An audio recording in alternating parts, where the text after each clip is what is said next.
जंगल में रानो चिड़िया रहती थी। रानो चिड़िया ने अपना एक ठेला लगाया हुआ था जिस पर ताज़ा ताज़ा फल फ्रूट होते और उन्हें जंगल में बेचा करती थी। ताज़ा ताज़ा सेब, केला, संतरे ले लो पंछियों, मैं आप सब के लिए ताज़ा फल लाई हूँ। रानो चिड़िया ताज़े फल लाती और रानो चिड़िया की अच्छी बिक्री होती। हाथों हाथ सारे पंछी फल ले जाते। तोते मिठू का आंबों का पेड़ होता।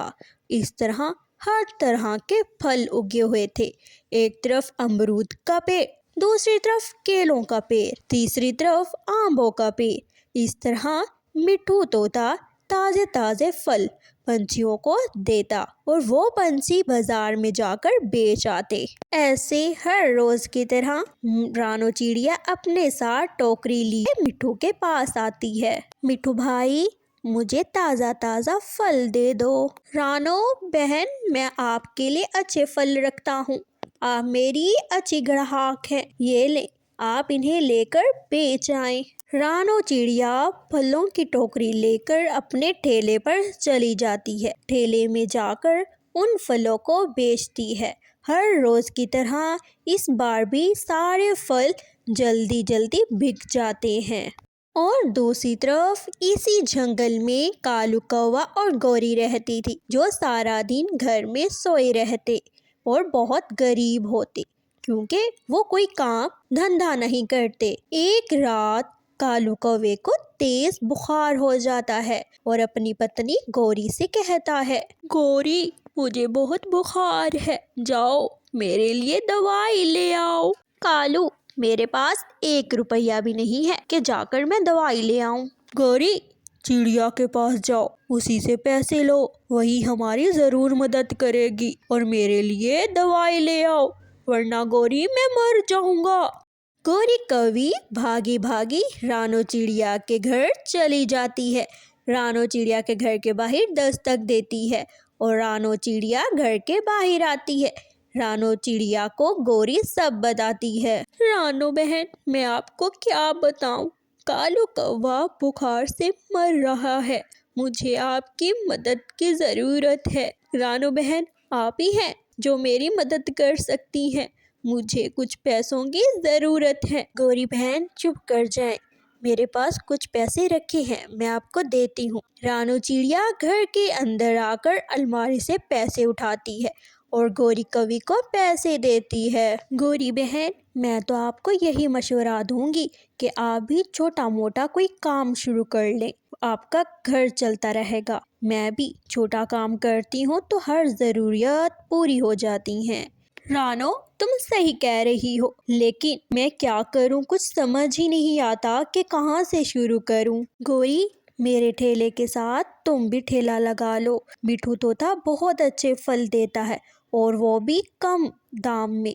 तुम उसी के पास जाओ और फल लो और मेरे पास ठेला लगाकर बेचो, थोड़ा बहुत मुनाफा हो जाता है और तुम्हारा घर भी चलता रहेगा। ठीक है चिड़िया बहन, मैं कालू से जाकर इस बारे में बात करती हूँ। गौरी कवि रानो से उधार लिए पैसे लेकर दवाई लेकर घर की तरफ चल पड़ती है।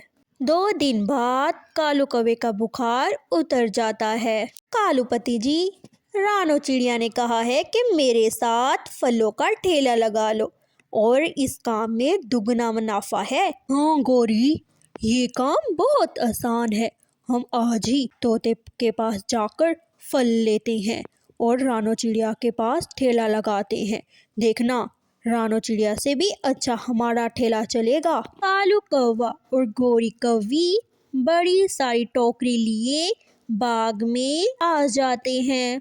मेरे प्यारे तोते भाई, हमें थोड़े फल दे दो, हम आज से फल का कारोबार शुरू कर रहे हैं। कालू, रुको, मैं तुम्हें अच्छे अच्छे फल देता हूँ, लेकिन ये बात याद रखना, ईमानदारी से काम करोगे तो दुगना मुनाफा आएगा। ये लो, तुम इन फलों को ले जाओ और पैसे बाद में दे देना। भैया, आपका भला हो कि आप इतने अच्छे हैं कि हम जैसे पंछियों के बारे में इतना अच्छा सोचते हैं। हम आपका एहसान कभी नहीं भूलेंगे। कालू कौवा और गोरी कौवी अपने साथ फलों की टोकरी लेकर चले जाते हैं और रानू के बगल में अपना ठेला लगा देते हैं। दोनों के फल ताजे ताजे और अच्छे अच्छे दिख रहे होते हैं। रानू बहन, आपको कोई दिक्कत तो नहीं है? अगर आपको कोई परेशानी हो रही है तो हम कहीं दूर लगा लेते हैं ठेला। नहीं नहीं कालू भाई, मुझे आपसे कोई परेशानी नहीं है, बल्कि ये मशवरा गोरी को तो मैंने ही दिया था। मुझे बहुत अच्छा लगेगा अगर आप मेरे साथ काम करेंगे।